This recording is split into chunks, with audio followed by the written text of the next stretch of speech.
السلام علیکم listeners, digest collection کے سلسلے کی ایک نئی کہانی سنتے ہیں جس کا نام ہے مہلک ہتھیار اور جس کی مصنفہ ہیں مریم کے خان۔ تو آئیے اپنی کہانی کا آغاز کرتے ہیں۔ سزا اور جزا کا اختیار خالق کائنات کو ہے، مگر اس کی تخلیق کردہ اس کائنات میں کچھ مغرور متکبر لوگ اس اختیار کو صرف اپنے ہاتھوں میں رکھنا پسند کرتے ہیں۔ ہر طاقتور اپنے سے کمزور پر ظلم ڈھا کے سمجھتا ہے کہ وہی صاحب اختیار ہے۔ اسی تمہید کے ساتھ آئیے اپنی کہانی کا باقاعدہ آغاز کرتے ہیں۔ دونوں کا نام قادر بخش تھا۔ دونوں ایک ہی گاؤں بدوا میں پیدا ہوئے اور اتفاق سے ایک ہی سن میں پیدا ہوئے تھے۔ قادر بخش موچی۔ قادر بخش جاگیردار سے 2 مہینے بڑا تھا اور بس اسی معاملے میں وہ آگے تھا۔ کیونکہ وہ ذات کا موچی تھا، اس لیے پورے نام کے بجائے کادو موچی کہلاتا تھا۔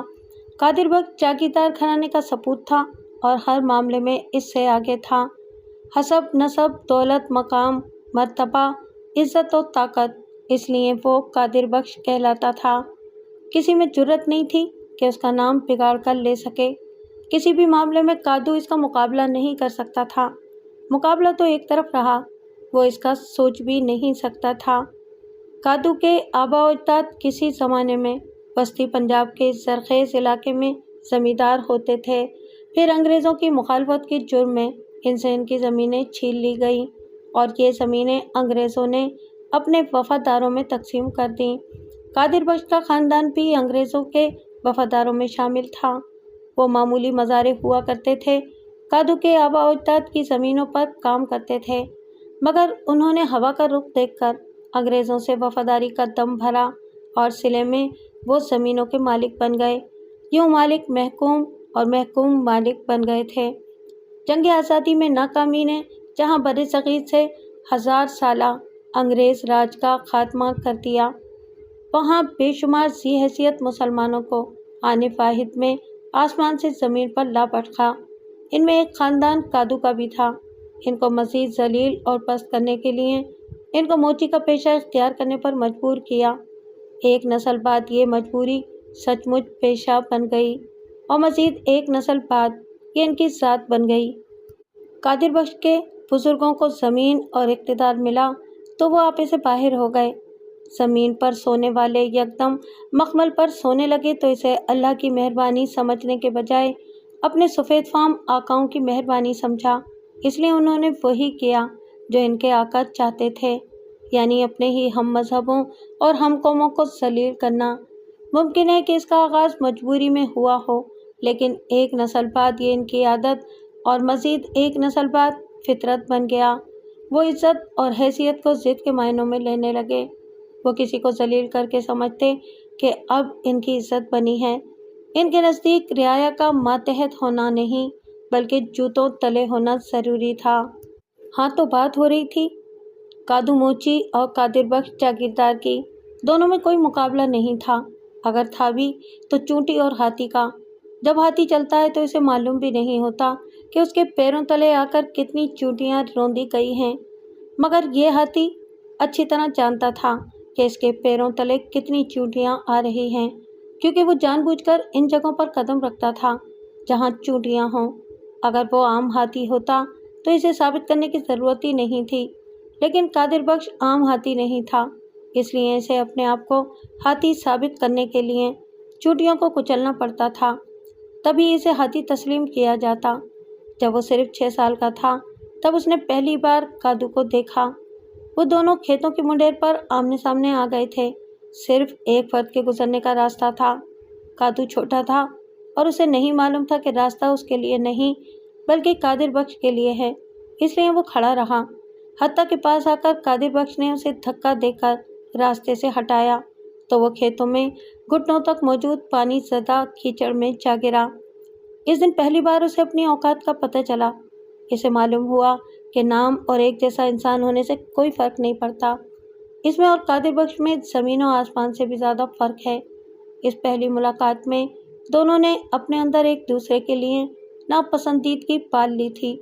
پھر جیسے جیسے کادو بڑا ہوتا گیا اسے اس فرق کا پتہ چلتا رہا۔ اس نے 5ویں تک اسکول سے تعلیم حاصل کی اس کے گاؤں میں یہ واحد اسکول مڈل تک تھا۔ قریب غربا کے بچے یہاں پڑھتے تھے، لیکن قادر بخش کے باپ کی اجازت سے۔ وہ جس بچے کے لیے اجازت دیتا وہی اسکول میں پڑھ سکتا تھا، اور جس کی اجازت نہیں ملتی اسے گھر بیٹھنا اور کام کرنا پڑتا تھا۔ کادو کو پڑھنے کا شوق تھا۔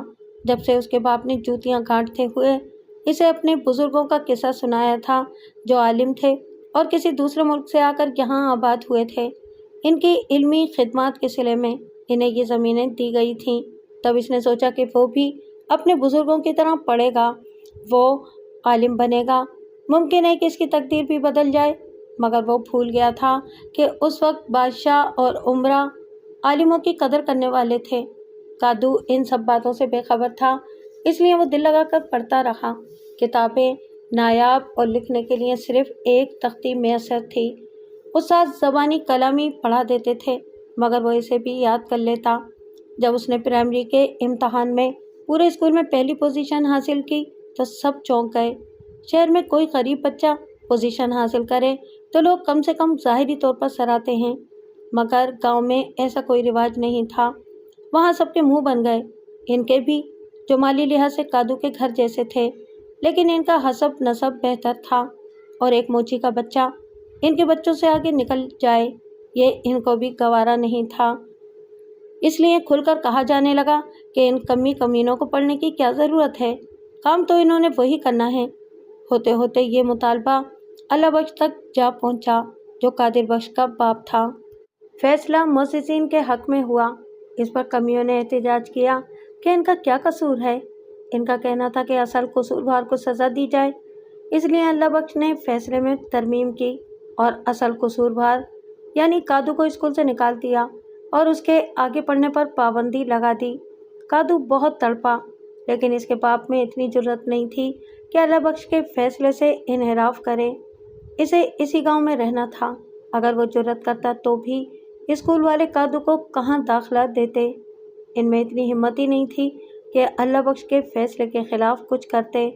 یوں کادو 11 سال کی عمر سے جوتیاں گانٹھنے لگا۔ وہ کام سے لگا تو اس کے باپ کو آسانی ہوئی اور وہ نئے جوتے بنانے لگا جو میلوں اور تہواروں کے موقعوں پر بک جاتے تھے۔ اس سے اضافی آمدنی ہو جاتی تھی۔ کادو کی 2 بہنیں بھی تھیں اور وہ عمر میں اس سے بڑی تھیں، بلکہ سب سے بڑی امینہ 15 سال کی تھی اور اس نے جوانی کی حدود میں قدم بھی رکھ دیا تھا۔ گاؤں میں لڑکیوں کی شادی 16-17 سال یا حد سے حد 20 سال تک کر دی جاتی تھی۔ اس کے بعد یہ تصور کیا جاتا تھا کہ لڑکی کی عمر نکل گئی ہے۔ اس کے بعد اسے کوئی رنڈوا یا توحاجو ہی ملتا تھا۔ جن کو کوئی نہیں ملتا تھا وہ غلط راہوں پر چل پڑتی تھیں، لوگوں کی دل بستگی کا سامان بن جاتی اور بالآخر قتل و خون کے مقدمات پر ان کی کہانی ختم ہوتی تھی۔ کادو کے ماں باپ چاہتے تھے کہ ایسا وقت آنے سے پہلے بیٹیوں کو ان کے گھر کا کر دیں۔ کادو کے کام کرنے سے یہ موقع جلدی آ گیا۔ رشتہ تھا قادر بخش کا چچا زاد بھائی جو شہر میں یہی کام کر رہا تھا۔ وہ امینہ کو بیاہ کر شہر لے گیا۔ اب زرینہ رہ گئی تھی۔ زرینہ صورت شکل کی اچھی نہیں تھی، عام سے نئے نقش تھے، ساری جوانی اس کے جسم پر آئی تھی، اس لیے رشتہ تو نہیں آیا۔ ہاں، حوث کی نظریں آنے لگیں۔ ماں اس کے غم میں گھل کر 40 سال کی عمر میں ہی دنیا سے رخصت ہو گئی، اور غوث بخش قبل از وقت بوڑھا اور بیکار ہو گیا۔ کھالیں پکاتے پکاتے اس کے پھیپھڑے گل گئے تھے اور وہ ہمہ وقت کھانستا رہتا تھا، اس لیے کام مشکل ہوتا جا رہا تھا۔ چمڑا کاٹنا اور سلائی کرنا دونوں باریک بینی کے کام تھے، اور وہ کھانستا تو کٹ یا ٹانکا غلط لگ جاتا تھا، کام خراب ہوتا تو جوتی کی قیمت گر جاتی۔ جب کھانسی حد سے بڑھی تو مجبوراً اسے کام چھوڑنا پڑا۔ اب ساری ذمہ داری کادو پر تھی، اسے کمانا تھا، گھر چلانا تھا، زرینہ اور پھر اپنی شادی کرنا تھی۔ اس کی شادی مسئلہ نہیں تھی، وٹے سٹے میں چچا زاد بہن سے ملتی، پر وہ ابھی چھوٹی تھی اور شادی کی عمر کو نہیں پہنچی تھی، ورنہ کادو اسے بیاہ کر لے آتا۔ وہ قادر بخش سے 9 سال چھوٹی تھی اور ابھی 11 سال کی تھی، مگر 2 سال بعد جب غوث بخش کی حالت زیادہ خراب ہو گئی اور اسے لگا کہ اس کا آخری وقت قریب آ گیا ہے تو اس نے کادو کی شادی کر دی۔ وہ اپنی زندگی میں بہو لے آیا۔ اس کے فوراً بعد وہ زندگی سے دستبردار ہو گیا۔ باپ کے مرنے کے بعد کادو اپنے گھر کا سربراہ بن گیا۔ عجیب اتفاق تھا کہ انہی دنوں اللہ بخش بھی اچانک بیمار ہوا